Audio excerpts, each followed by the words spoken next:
Oh, thank you. Thank you. Gosh. You get permission from NC State to Brandon, go ahead. Yeah, Hubert, obviously you. You calling me a throwback? No, man, that was no, crazy, no. man. We're gonna start off that way. Well, you're not gonna like this. You know this rivalry as well as anyone. Obviously, having played in it as many times, coaching it, assistant coach, head coach. Caleb was saying you've tried in passing a few of your stories to the players this week to get them to understand how real and serious this is. Yeah. Are there any in particular that have resonated? Do you get a sense that they're starting to understand what this game means? No, I mean the main thing that I've tried to communicate to the guys is like our preparation, our process, the way that we practice and the way that we play is no different. The only difference is, the circus is coming to town. Other than that, this is another game for us to compete, another opportunity for us to grow as a team, and leading up to a game, there's absolutely nothing different. And so trying to get the guys to understand that the things that we've done for the 22 games prior to this are the same things that we're doing this week, next week, and the remainder of the season. Hubert, as a dad, I don't know if you ever took your kids to the circus, since you used that reference. I did. I have. I've been to the circus. I've taken my kids to the circus. I've seen the circus. It's different to go out to dinner, go out to do whatever, go out to the park or whatever. So you said the circus is coming down. So there is something different about this. So Yeah. do you just kind of gauge how they are and building up to this, or do you allow Seth to maybe take over, do a lot of talking since he's been through it a lot, and you just kind of pick your opportunities to kind of say something that's a little different because the circus is coming down? Yeah, I mean, you guys have been here when I've referenced that Bible verse and trying to get them to understand that, keep your eyes straight ahead and ignore all sideshow distractions. I also believe that it also has to be player-led as well. So in regards to Seth communicating to the guys about our practice, about our process, about our preparation and how we play, that nothing changes. That has to come from the players as well. But also playing here at North Carolina, there's a form of a circus always here. And so it's nothing different. It's just another game. Caleb said that I've been talking about the games that you played in against Duke, and he says normally you tell him you can only remember the emotions that you feel and things like that, but he said in listening to you, it's pretty obvious you can recount almost every second of all those. He said 11 games played against Duke. What is it that, I know you're trying to keep everything the same leading up to it, but what is it about having played in the games that sticks with you maybe more than some other games? Well, I mean, obviously having the experience of playing in the game, I have more experience in it, seeing it from different angles. As a player, as an assistant coach, and as a head coach, honestly, the more of the conversation that I've had with the team has been about where we are now in the season. With 9 games remaining in the ACC regular season, and how fast this has gone, and that it is required of us to compete and to play at our highest level right now. And so most of the conversation has been about that, about it's February, it's in our time together as a group, as a team, and to cherish every moment and work as hard as we can. Do you remember the Duke games more than you remember the other games you played in? Or? I remember every game. Now, I don't remember like the score, but I remember every game. Every NBA game, every college game, every high school game, I remember everything. Triple just told us that he was very excited, I guess, for your pregame speech. He said he feels like you'll have something special cooked up for Saturday. He said what? He said that he feels like you're going to have something special, like, cooked up, prepared for Saturday. For your game. I don't cook anything up. Yeah. No, I mean, I don't cook anything up. Whatever is on my heart, I share with the team, and Yeah. it's not a sign of like motivation and get them going. I mean, if you can't put on that uniform and be in that locker and run out of that tunnel and play on that floor, and you need me to what do you say, cook them up, then there's a problem here. I have nothing cooked up for Saturday, other than to be here. There's a meme of you and Chef Sam at Circus somewhere going. That's fine. That's fine. That's fine. Tell me where I can find the meme. I don't know where to find. Okay.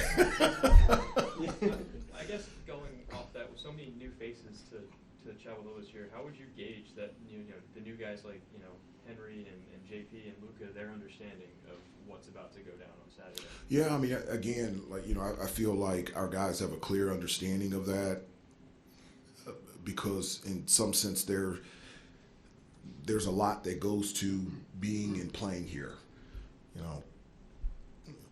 The games against Kansas, on the road against Kentucky, Virginia, everywhere we go. And so our guys understand that, with every step, every move, the spotlight is on them, and it comes with, criticism, critique, praise on every step, and I think our guys understand that. You were talking about that matchup a little bit. I've covered Duke. You see Cameron Boozer play. You double team him. He's so good at passing out of it. You don't double team him. He's a huge monster. Yeah. So thank you. Thank you. I know you don't want to give. I feel very encouraged. Yeah. There you go. So what do you do? How Maybe do you I do need to cook something up on Saturday. Okay. How do you approach that? Well, again, obviously, Cameron is an amazing player, and you're right. He's, his ability to be able to score in many different ways. Obviously around the basket, getting fouled, get to the free throw line, threes. He's an excellent passer. So he's one of the best basketball players in the country. But I will say this: it's not just him. There's a reason why that they're 21-1. There's a reason, because they're a really good basketball team and extremely well coached, and they've got a number of pieces that play at extremely high level. And so it's not a matchup between one person. It's a matchup against Duke, and we're very excited about the challenge. Hubert, when it comes to Duke's roster, they've had a lot of different players year over year as well, but the more times you face John Shire, what have you come to expect from any one of his teams? Well, I mean, he's a terrific coach. His teams are really sound, disciplined defensively. On the offensive end, they share the basketball. They take care of the basketball. They have the ability to be able to score in the paint and also be able to shoot from three. And so, irregardless of the personnel,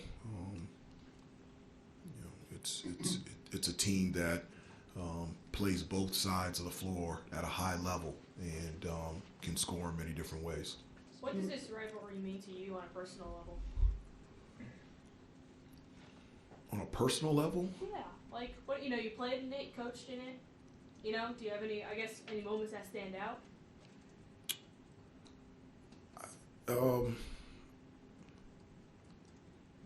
Yeah, I'm more thankful and appreciative of having been a part of this program. With me, someone growing up always wanted to be here and to be a part of this place and to go to school here and to think it actually happened. I think about the thankfulness that I got to raise my 3 kids here. I think about the thankfulness of my wife and I getting married here, me becoming a Christian here, and the thankfulness of being able to serve at this university as an assistant coach and as a head coach. That's where I'm at. I'm just thankful for all the experiences that I've had from this place. On the just personnel between the two teams, and Marcus Page was speaking on the radio show last night. He said it's almost kind of like a chess match, between the coaching staff. Just how do you move around different matchups potentially? What are some of maybe the decisions or discussions that you guys are having? You want me to give you the scouting report? Not necessarily, but This is what we're going to do to Cameron. you guys just have so many options this year. Just what goes into maybe making some of Well, I think those are things that, you could try to before a game script things out. I mean, those are things that happen during a game. Obviously for us, from an offensive standpoint, we want to play a tremendous pace. We're from an offensive standpoint really good when we're out in transition, and but that comes from getting stops, that comes from rebounding, and that allows us to get out in transition. So that's going to be huge for us. Whatever puts us in a position to be able to get stops defensively and to be able to rebound, that's going to be huge for us. We know that we want to attack the offensive glass and get multiple chances, multiple opportunities, and I don't think it's a secret that, yeah, we want to shoot the ball well from three, but, we like to get the ball to Caleb and Henry, and so those are just things that, we've played 22 games, we've established a way that we want to play, and that way that we want to play on both ends of the floor, probably that's the chess match, is being able to do what you've done throughout the year consistently well. Hubert, you guys have been incredibly efficient offensively. How has screening played a role in that, and how have you seen that evolve throughout the season? Yeah, it's gotten better, but it's not where we need it to be.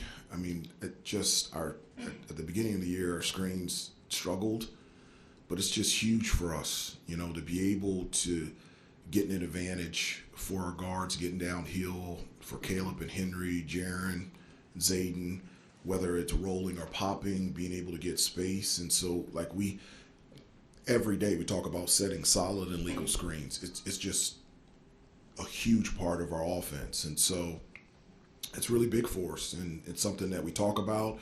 It's something that we practice every day, something that we teach every day, and it'll be a huge factor for us on Saturday. You would have said something. Go ahead, you can. Yeah, how does it raise the emphasis knowing Duke, very sticky defensively, they like to pressure the ball and stay to whatever man they're on? How does that raise the emphasis and importance of those screens?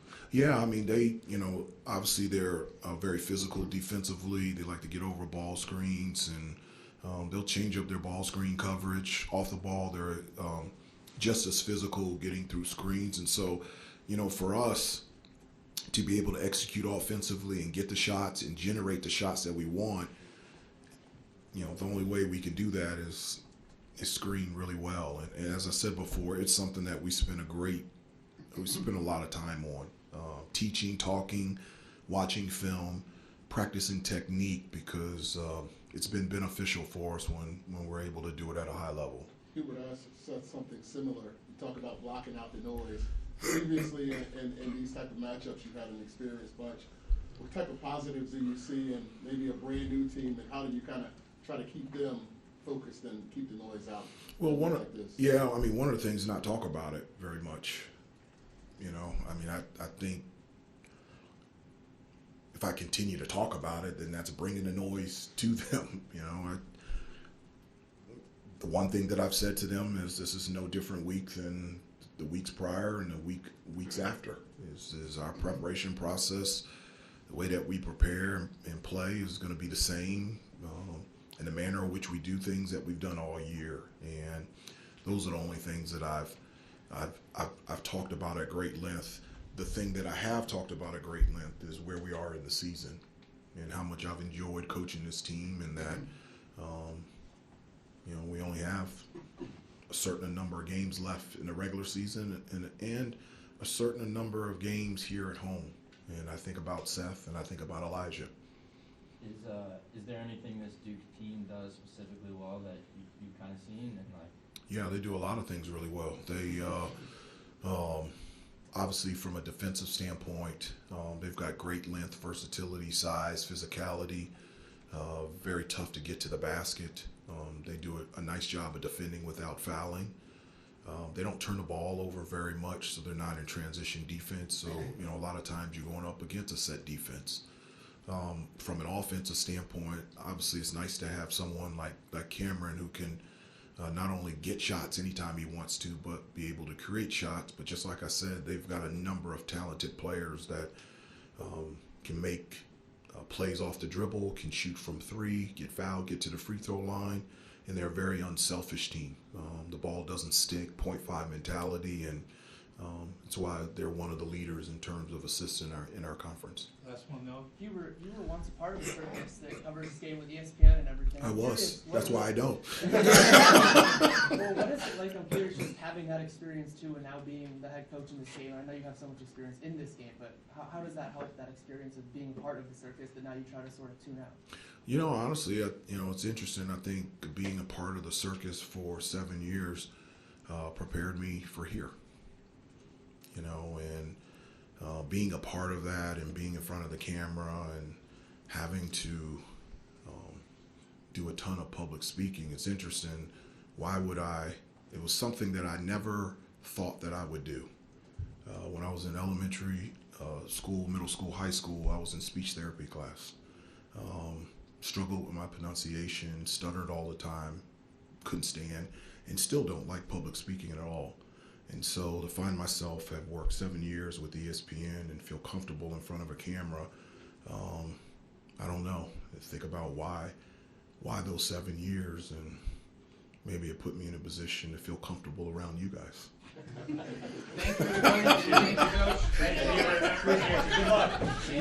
Cook something up. Yeah. They're ready.